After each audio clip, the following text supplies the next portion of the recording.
राधे राधे दोस्तों, स्वागत है आप सभी का मेरे नई वीडियो में, जहाँ पे मैं आपको दर्शन कराने जा रहा हूँ श्री बांके बिहारी वृंदावन।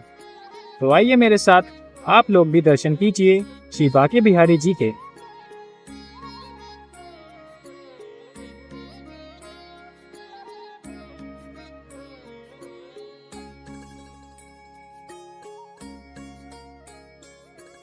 आप मथुरा जंक्शन या वृंदावन के लिए ट्रेन पकड़ सकते हैं।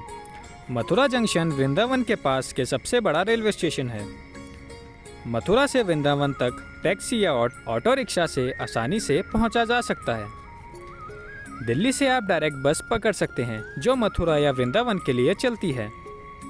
मथुरा से वृंदावन तक बस या ऑटो रिक्शा भी मिलते हैं। अगर आप दूर से आ रहे हैं और बाय एयर आना चाहते हैं तो सबसे नज़दीकी एयरपोर्ट दिल्ली में है, जो कि इंदिरा गांधी इंटरनेशनल एयरपोर्ट है। दिल्ली से आप बाय बस या बाय रोड वृंदावन आ सकते हैं।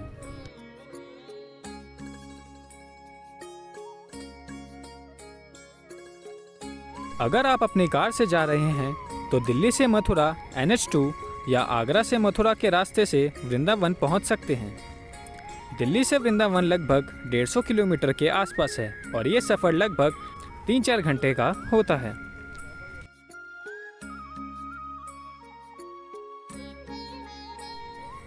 वृंदावन एक ऐसी नगरी है जहाँ राधा कृष्ण की गूंज होती है। यह स्थान श्री कृष्ण की कुछ अलौकिक बाल लीलाओं का केंद्र माना जाता है। यहाँ विशाल संख्या में श्री कृष्ण और राधा रानी के मंदिर हैं। कहते हैं यहाँ पर 5000 मंदिर हैं। तो चलिए दोस्तों, आज हम वृंदावन के कुछ महत्वपूर्ण मंदिरों के दर्शन करते हैं।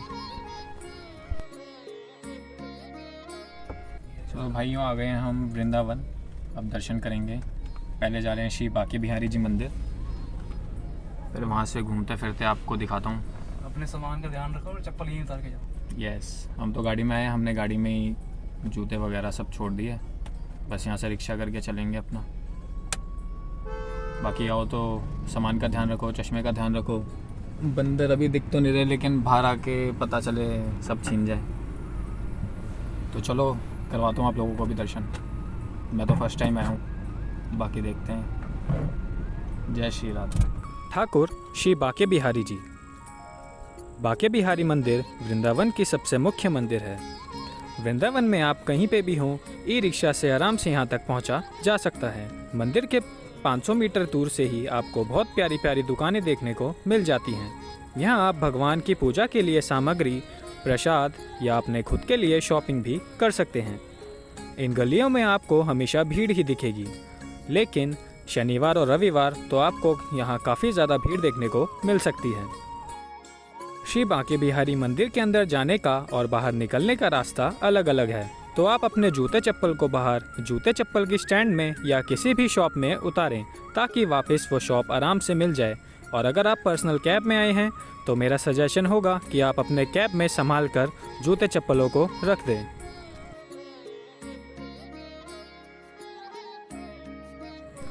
श्री बांके बिहारी मंदिर का निर्माण सन 1860 में स्वामी हरिदास जी ने करवाया था। ये 3 मंजिला मंदिर है और मंदिर में श्री कृष्ण जी की काले रंग की प्रतिमा, जिसमें श्री कृष्ण भगवान और माता राधा दोनों का समावेश है। इसलिए बोलते हैं कि यहाँ पर दर्शन करने से राधा कृष्ण दोनों के दर्शन हो जाते हैं।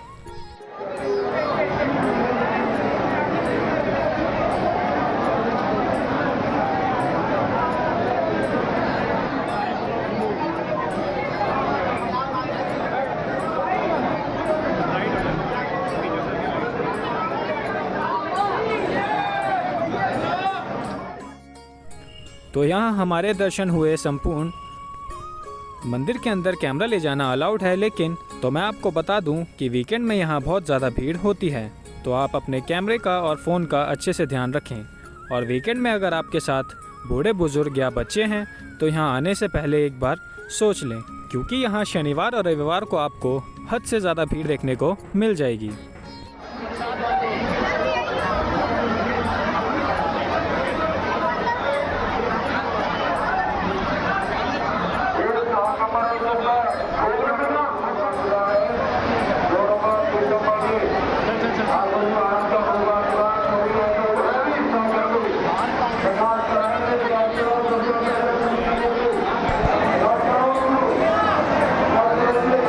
यमुना घाट के पास में ही एक प्यारा सा स्थान है जिसका नाम है निधिवन। वृंदावन का निधिवन। वृंदा यानी तुलसी और वन यानी जंगल, और इसी तुलसी के वन को हम निधिवन के नाम से जानते हैं, जहां आज भी लोगों का मानना है कि हर रात यहां श्री कृष्ण और राधा रानी और साथ ही 16,108 गोपियों के साथ रासलीला करते हैं। और ऐसा भी माना जाता है कि जो भी इस रासलीला को देख लेता है वो जिंदा नहीं बच पाता। इसलिए रोज शाम 7 बजे की आरती के बाद ये मंदिर बंद हो जाता है और मंदिर के भीतर कोई भी इंसान तो क्या जानवर भी प्रवेश नहीं कर सकता। तो दोस्तों, निधिवन में ये सारे पेड़ वन तुलसी के पेड़ हैं। कहा जाता है कि ये 16,108 पेड़ हैं। ये सारे पेड़ वही गोपियां हैं जो रात को श्री कृष्ण के साथ रासलीला करती हैं। गोपियां सुबह पेड़ के रूप में बदल जाती हैं और रात को गोपियां बन के कृष्ण के साथ रासलीला करती हैं। द्वारका जाते समय श्री कृष्ण ने गोपियों को ऐसा करने के लिए बोला और उन सभी गोपियों को वचन दिया कि वो हर रोज रात को यहाँ आएंगे। तो यही प्रथा यहाँ सदियों से चलती आ रही है, और किसी भी मनुष्य या जानवर ने अगर चुपके से भी ये दृश्य देख लिया तो फिर या तो उसकी मृत्यु हो जाती है या वो अंधा बहरा या गूंगा हो जाता है। ऐसी हालत उसकी हो जाती है कि वो अपनी आंखों देखे किसी को बता नहीं सकता। जब भगवान कृष्ण द्वारकापुरी जाने लगे, गोपियां भ्रय में पड़ी कि वो अब तो द्वारकापुरी जा रहा है, पर हम लोग वृंदावन छोड़ के नहीं आए। तो गोपियों को भगवान ने वचन दिया, वृंदावन रहो तो पेड़ बन के रहने पड़े, दिन में पेड़, रात्रि में गोपी बन जाओ। जब रास बिहारी भगवान रास करने के लिए आए तो यही पेड़ से गोपी का रूप धारण आए। हम आप सोचे पेड़ कहीं गोपी बनते। गौतम ऋषि ने अपनी पत्नी अहल्या को श्राप दिया, अहल्या पत्थर की शिला बन गई। भगवान राम के चरण पड़े तो शिला से नारी प्रकट हुई। इसी पेड़ से गोपी का रूप धारण करता। जड़ पूरे जंगल का एक है, लता पत्र अनेक है। राधा में कृष्ण, कृष्ण में राधा। शरीर तो दो है पर प्राण एक है। तो कोई पेड़ आपको सिंगल नहीं मिलेगा, सभी पेड़ एक दूसरे में जुड़े हुए मिलेंगे। जो सरकार का दर्शन है कि जितने दिन वृंदावन में रहो, हर चीज में कंजूसी करने, गाली बजाने में, हंसने में, राधे राधे का नाम लेने में कंजूसी करने। हंसने से शरीर के रोग नष्ट हुए, अहंकार दूर हुए, और हंसने से घर में लक्ष्मी जी का बात होता है। प्रेम से बोलो राधा रानी की, राधा बिहारी लाल की। एक बार ताली बजाओ, हंसते चलवा। ये है ललिता कुंड, आज के समय का नहीं, द्वापर समय का है। भगवान कृष्ण गोपियों ने महाराज किया। पूनम की रात्रि शरद पूर्णिमा, गोपियों को प्यास लगी। गोपियां कहती हैं प्रभु कहीं से जल ला करके दें। भगवान कहती हैं यमुना जी जाएं जल पी करके। गोपियां कहती रात्रि का समय हम गोपी है, यमुना जी का जल दूषित है, रहता पूरा जहरीला है। जिसने जल पान किया तुरंत नष्ट हो गए। भगवान ने बंसी से कुंड को खोदा, जल प्रकट हुआ। 16,108 गोपियों की प्यास बुझाई। सबसे पहले ललिता सखी को जल पान कराया तो कुंड का नाम पड़ा ललिता। पहले में गड्ढा था, भक्तों ने इसको बनवाया। अच्छा, प्रेम से बोलो ललिता महारानी की जय। ताली बजाओ, हंसते चलवा। हाँ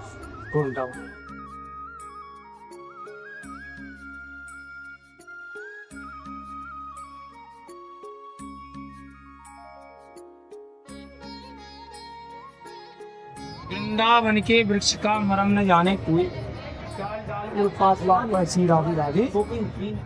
चमत्कार कोई। नमस्कार।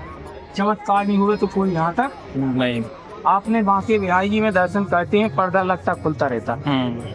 हर समय मूर्ति गायब होती है। हाँ जी। पुजारियों ने विनय किया, हे परमात्मा यहाँ लाखों भक्त आते हैं, एक भक्त के साथ आप चले जाए क्या होगा? किसी भक्त की भर के नजर न पड़ जाए, जो हमारा कन्हैया साथ में चले।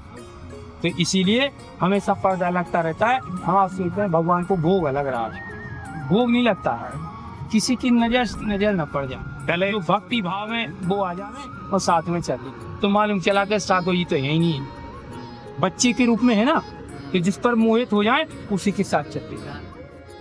यहाँ 3 मंदिर भी बने हुए हैं और ये देखा भी गया है कि जिस मंदिर में श्री राधा रानी और कृष्ण जी की मूर्ति है, वहाँ रोज शाम को 16 श्रृंगार और भोग लगा के 7 बजे शाम की मंगल आरती के बाद 7 ताले लगा दिए जाते हैं, और सुबह 5:30 बजे जब वही 7 ताले खुलते हैं तो वहाँ की सारी चीज़ें अपनी जगह से हिली होती हैं। 16 श्रृंगार बिखरे होते हैं, तो कहीं प्रसाद का भोग लगा हुआ होता है। ये चमत्कार नहीं तो क्या है, यही प्रमाण है भगवान के इस धरती में होने का। बेड पर 5 किलो गुलाब के फूलों से शीश सैया सजाइए। चांदी की थाली में 4 लड्डू, 2 पान, 2 दातुन रखें। 16 श्रृंगार सजा के रखें। लोटे में जल रखा जाए। मंदिर को 7 तालों से बंद करें। जंगल के अंदर कोई नहीं रुके। पूरे जंगल के अंदर एक चिड़िया का घोंसला भी नहीं आपको मिलेगा। हाँ बिल्कुल। जिसने सोचा हम देखते हैं भगवान आते हैं, नहीं आते, छुप गए। आँखों से अंधे, कानों से बहरे, मुख से गूंगे होते, किसी लायक नहीं। शाम सुबह 5:30 बजे मंगला आरती है सभी हरिभक्तों के सामने। सातों ताले खुलते हैं, दोनों गेट खुलते हैं। शेष सैया बिखरी हुई, पान दातुन चबा हुआ, लड्डू पान, लोटे का जल पिया हुआ। 16 श्रृंगार पूरा उतरा बकरा बेड पे पड़ा हर रोज तो पार्टी का काम। तो चमत्कार कोई नमस्कार है, चमत्कार में तो कोई यहाँ तक नहीं आता। तो मीडिया वाले परेशान है, कैमरे लगाते हैं, ताले लगाए, चाबी साथ में ले गए। सुबह में अपने हाथ से खोल के देखा तो परमात्मा को करना है तो करके ही जाए, पर किसी ने कुछ भी आज तक नहीं समझ पाया। प्रेम से बोलो जुगल जोड़ सरकार की जय। एक बार ताली बजाओ।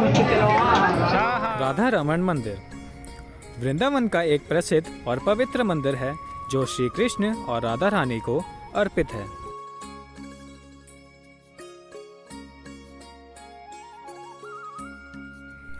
राधा रमन मंदिर का निर्माण 1542 में श्री गोपाल भट्टा गोस्वामी ने किया था और यहाँ जो मूर्ति है ये माना जाता है कि भगवान कृष्ण जी की मूर्ति स्वयं यहाँ पर प्रकट हुई थी।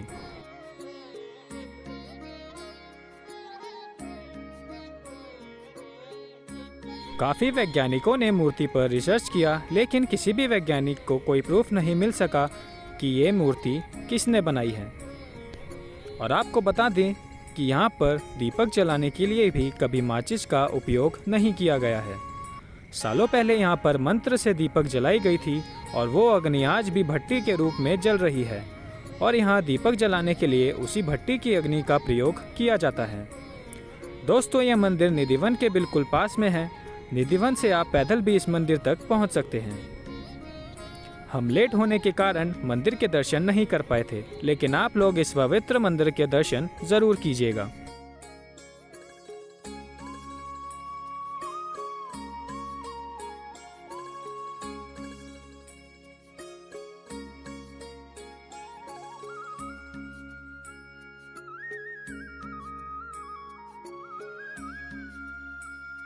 दिन के टाइम वृंदावन के सारे मंदिर बंद होते हैं, तो हम चले गए थोड़ा पेट पूजा करने। तो दोस्तों, मैं आप सभी को बता दूं, एक दिन में भी आप वृंदावन के मेन मंदिरों को आराम से घूम सकते हैं और दर्शन कर सकते हैं। और अगर आप चाहें तो यहाँ स्टे भी कर सकते हैं।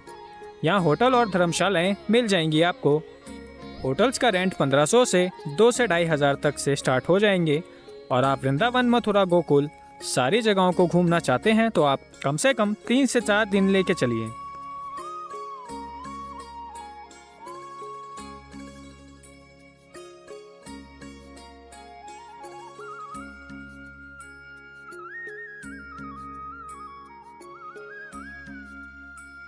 तो दोस्तों, प्रेम मंदिर घूमने के लिए यहाँ पे सेपरेट से पार्किंग भी बनाई हुई है, जहाँ आप अपना व्हीकल खड़ी कर सकते हैं और आराम से मंदिरों के दर्शन पैदल ही आप कर सकते हैं।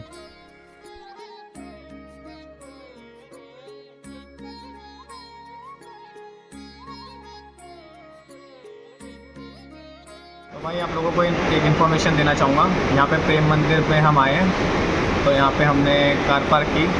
तो कार पार्क का टाइमिंग तो 4 से 8 बजे तक है, लेकिन कार पार्किंग के 2 घंटे के अंदर अंदर आपको गाड़ी अपनी वापस लेनी होगी, नहीं तो 2 घंटे के अंदर अगर आपने ले ली तो उसको लावारिस घोषित कर दिया जाएगा और पुलिस के हवाले कर दिया जाएगा। तो आप इस बात का ध्यान रखें, गाड़ी जिस समय पार्क कर रहे हैं उससे 2 घंटे के अंदर अपनी गाड़ी उठा लें।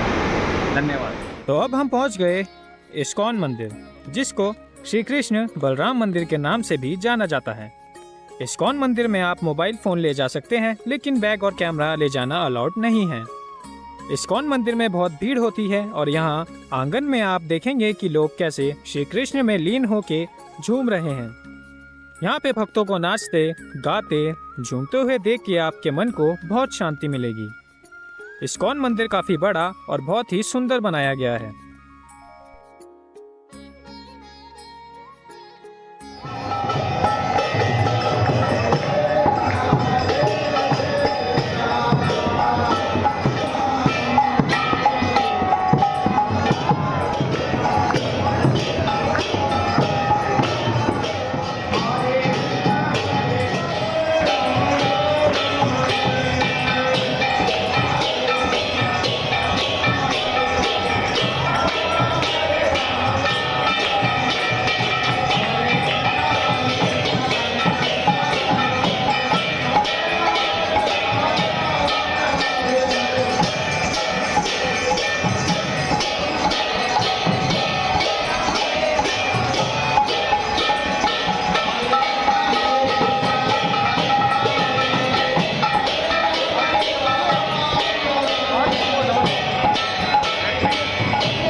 मंदिर वृंदावन।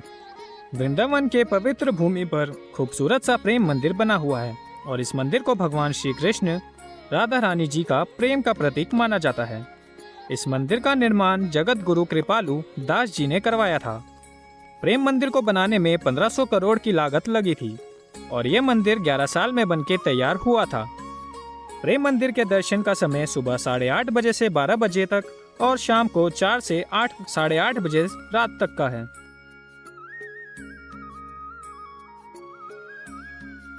मंदिर के अंदर घुसते ही हजारों की संख्या में भक्तों की भीड़ मिलेगी और प्रेम मंदिर इतना खूबसूरत है कि कोई भी यहाँ आए बिना रह नहीं सकता। मंदिर के अंदर जाने से पहले मंदिर के आसपास आपको श्री कृष्ण जी के बाल लीलाओं की बहुत सारी झांकियाँ देखने को मिलेगी।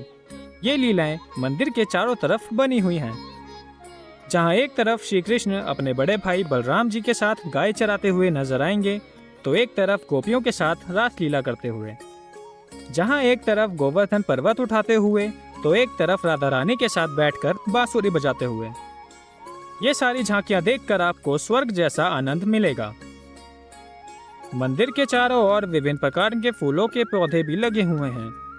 इस हरियाली से आपका मन बहुत प्रसन्न हो जाएगा।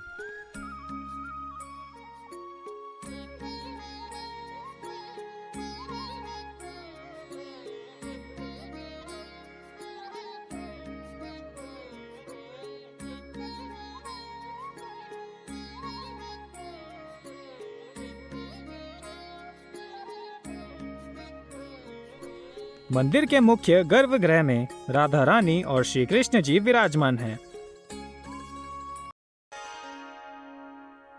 और मंदिर में सिया राम जी की प्रतिमा के साथ साथ और बहुत सारे भगवान की प्रतिमा भी हैं। मंदिर के पहले माले में आपको जगत गुरु कृपालु की प्रतिमा के दर्शन होंगे। प्रेम मंदिर में दर्शन करने के लिए आप शाम को आएं, क्योंकि प्रेम मंदिर में शाम को 7 से 8 बजे के बीच फाउंटेन शो भी होता है और मंदिर की दीवारों में आपको बहुत सुंदर लाइटिंग भी देखने को मिलती है। लेजर लाइटों की वजह से अलग अलग रंगों की लाइट जलती है और इसी वजह से ये मंदिर की खूबसूरती में 4 चांद लग जाते हैं। तो दोस्तों, आप भी जरूर आएं प्रेम मंदिर के दर्शन करने।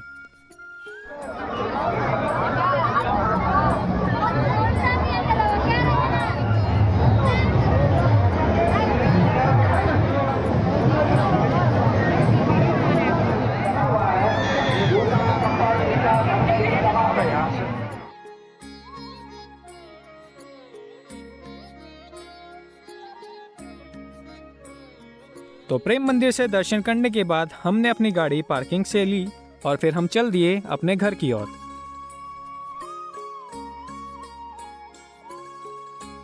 अगर आपको वीडियो पसंद आई हो तो वीडियो को लाइक ज़रूर करें और अब तक आपने मेरा चैनल सब्सक्राइब नहीं किया है तो प्लीज़ सब्सक्राइब कर लीजिए। मेरा टारगेट 1000 सब्सक्राइबर हिट करने का है, तो उसको जल्द से जल्द पूरा करने में मेरी सहायता करिए। धन्यवाद।